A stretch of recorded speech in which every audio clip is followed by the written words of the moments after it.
How to make a Spotify playlist that updates automatically. First of all, simply open the Spotify application. Spotify has a native automatically updating playlist called Daylist that changes its entire track list multiple times a day based on your specific morning, afternoon, and evening listening habits.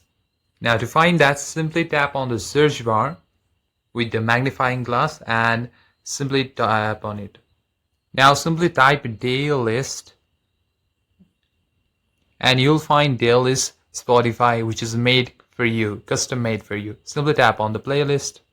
Now this is the playlist that is updated automatically every day, and if you want to follow, simply tap on the plus icon right over here and it will be added to your library, and you can always find it by going to your library at the bottom, and here you'll have the Daylist and tap on it, and you can see the next update will be at 12:38 a.m.